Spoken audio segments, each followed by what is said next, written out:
Hadapnya ialah auto militer hampir kebablasan di belakang PM Jepang dan Presiden Jokowi saat upacara sambutan.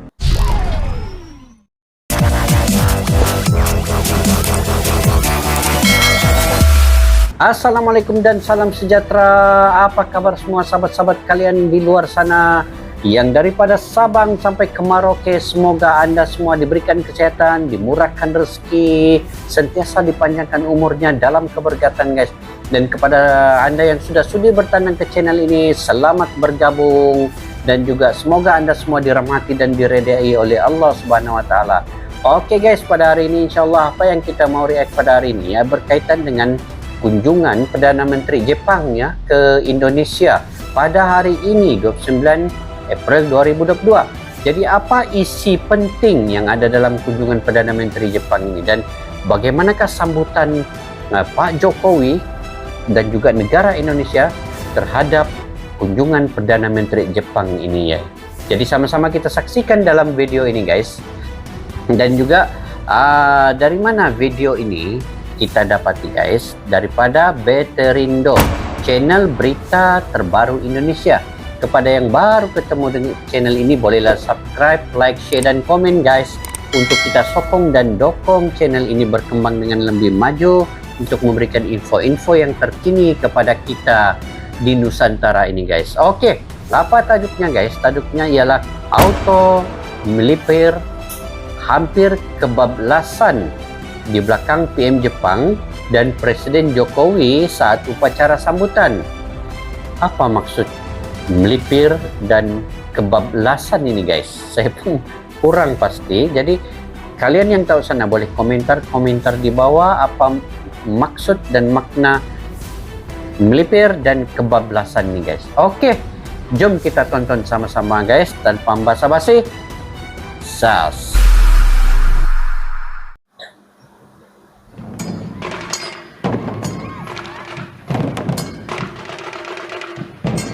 Upacara penyambutan kunjungan resmi Perdana Menteri Jepang Istana Bogor 29 April 2022 guys. Wih, musik apa nih guys? Musik dari kebudayaan mana ini guys?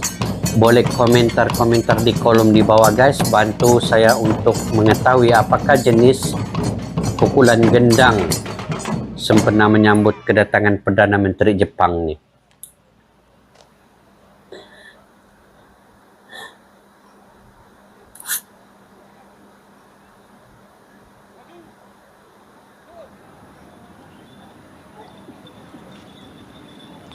Oh, Jokowi yang menyambutnya guys.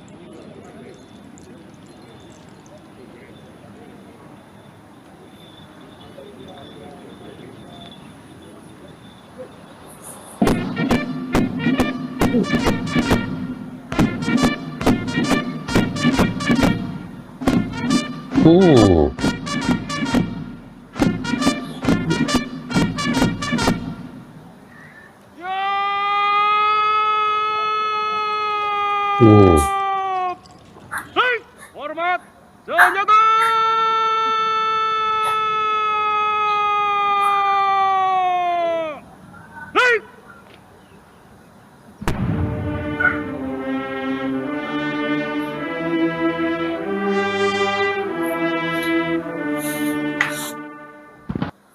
Mesti lagu negara Jepang nih kan?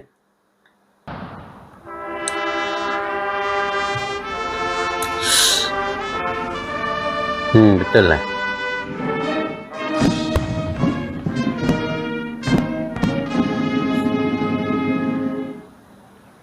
Oh, ringkas ya. Pertama-tama saya menyampaikan selamat datang kembali di Indonesia kepada Perdana Menteri Kishida. Perdana Menteri Suatu Kishida. kehormatan bagi saya menerima kunjungan yang mulia, dan saya menyambut baik komitmen yang mulia untuk terus memperkokoh hubungan bilateral antara Indonesia dan Jepang. Dalam hubungan bilateral ini kita sepakat untuk terus meningkatkan kerjasama di perdagangan dan investasi. Di Di bidang perdagangan kita sepakat untuk mengintensifkan negosiasi IJPA, Indonesia Japan Economic Partnership Agreement, dan mengurangi hambatan perdagangan agar lebih menguntungkan kedua negara. Secara khusus, saya menyampaikan permintaan pembukaan akses yang luas bagi produk pertanian dan perikanan Indonesia ke pasar Jepang. Di bidang investasi, saya menyambut baik ekspansi perusahaan otomotif Jepang seperti Toyota dan Mitsubishi yang akan menjadikan Indonesia sebagai hub otomotif untuk kawasan. Tapi saya juga berharap adanya tambahan investasi baru Jepang di bidang lain, terutama energi, industri semen, teknologi pertanian dan kesehatan, dan menjadikan Indonesia menjadi bagian penting dari global supply chain industri asal Jepang. Di bidang infrastruktur, saya menyambut baik kelanjutan proyek Pelabuhan Patimban fase 1 tahap 2, serta penyelesaian proyek infrastruktur yang sudah berjalan seperti MRT Jakarta. Kedepannya Indonesia mengharapkan partisipasi Jepang pada proyek-proyek infrastruktur seperti di Ibu Kota Nusantara dan juga untuk Ambon Port. Di sektor kelautan dan perikanan, saya menyambut baik partisipasi Jepang dalam pembangunan sentra kelautan dan perikanan di Natuna dan Biak yang telah selesai, dan komitmen pembangunan sentra-sentra serupa di Sabang, di Moa, di Somlaki, dan Morotai.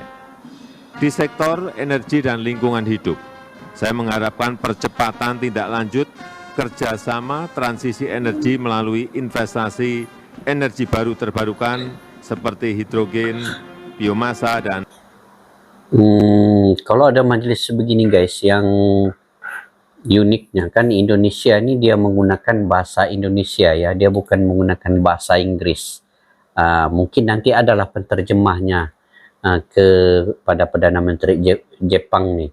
Tapi itulah yang bagusnya, dia gunakan bahasa Indonesia itu sebagai bahasa perantara dalam majelis-majelis yang sebegini. Ini akan menaikkan lagi nama bahasa Indonesia itu ke peringkat yang lebih tinggi nanti guys.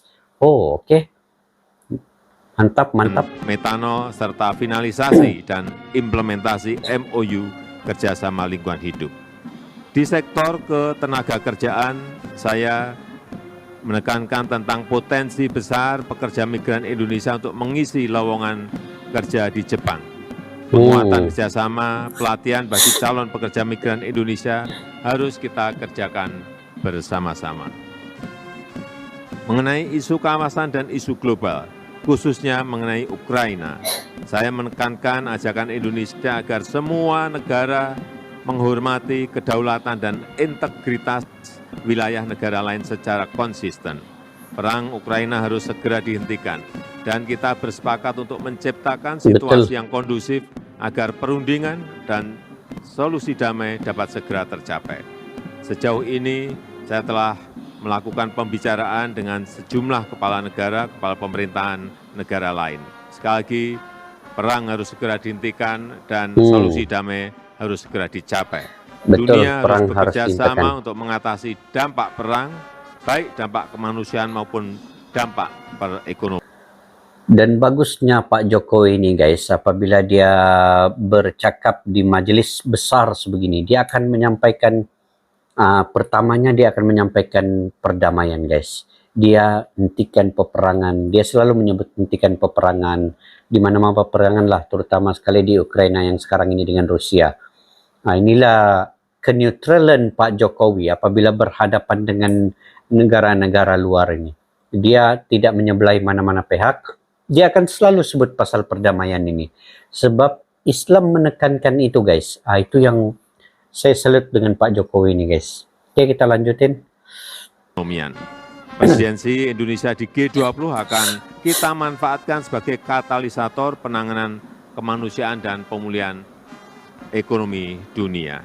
Mengenai Myanmar, saya menekankan pentingnya kerjasama antara ASEAN dan Jepang untuk memastikan bahwa 5 Point of Consensus ASEAN dapat dijalankan. Terakhir, kita juga membahas kerjasama Indo-Pasifik agar menjadi kawasan yang damai, kawasan yang stabil dan sejahtera. Saya menekankan pentingnya membangun strategic trust di kawasan. Indonesia dan ASEAN siap melakukan kerjasama dengan para mitra, terutama di bidang maritim, konektivitas, dan pencapaian SDGs, serta perdagangan dan investasi. Demikian yang bisa saya sampaikan. Selanjutnya saya... Wih, bendera Jepang nih guys, dia merah putih juga ya. Cuma putihnya di luar, merahnya di dalam. Oke. Saya mempersilakan Perdana Menteri Kishida untuk menyampaikan pernyataannya. Terima kasih. Wassalamualaikum warahmatullahi wabarakatuh. Waalaikumsalam warahmatullahi wabarakatuh. Oh, terima kasih yang tidak terhingga kepada Pak Jokowi dan juga negara Indonesia yang selalu menjaga mandat dan juga kedaulatan di setiap negara di dunia ini guys. Itu yang sepatutnya dibuat oleh pemimpin-pemimpin dunia yang lain guys. Yang mana bila Pak Jokowi ini menerima kunjungan daripada mana-mana negara, dia pasti akan bercerita mengenai keamanan, keselamatan, dan kesejahteraan. Di samping perbincangan berkenaan dengan ekonomi untuk memajukan negara masing-masing dan juga hubungan diplomatik itu dipereratkan lagi. Itu yang kita salut kepada Pak Jokowi ini guys. Dia tidak menyebelai mana-mana pihak. Dia secara neutralnya menyatakan bahwa setiap negara itu perlu hidup dalam keadaan yang aman dan sejahtera dan perlu membangun di setiap pelosok negeri itu perlu dibangunkan mengikut kawasan dan wilayah masing-masing. Dan dia tidak menekan, dia tidak menyentuh berkenaan dengan kedaulatan negara itu. Dia hanya menyentuh berkenaan dengan perdamaian dan keselamatan itu lebih penting dan lebih utama daripada peperangan di mana-mana negara sekalipun guys. Terutama di Jepang ini, dia menginginkan bahwa ekonomi yang ada di Jepang itu diperluaskan di negara Indonesia, seperti ada kereta Toyota yang diimport daripada Jepang ke Indonesia itu diluaskan lagi atau diteruskan lagi. Begitu juga dengan mobil Mitsubishi itu juga perlu diteruskan di Indonesia. Dan juga dia ingin membawa Jepang ini perlu teknologi-teknologi baru seperti pembinaan MRT. Itu yang hubungan yang perlu diperkuat dan pereratkan lagi untuk membangunkan negara Jepang ini guys. Oke, saya ingat itu saja komentar dan ulasan daripada saya di dalam video ini, yang mana video ini baru saja guys dijalankan pada hari ini, yaitu 29 April 2022, sambutan kepada Perdana Menteri Jepang yang datang ke Indonesia. Oke, jika kalian juga punya pandangan dan pendapat tersendiri terkait dengan kunjungan Perdana Menteri Jepang ke Indonesia ini, bolehlah komentar di bawah guys, untuk kita mendapat info-info yang terkini daripada kalian yang bijaksana di luar sana. Oke, sampai kita berjumpa lagi di video yang akan datang. Salam silaturahim, salam serumpun, Malaysia Indonesia bersaudara. Assalamualaikum, bye-bye.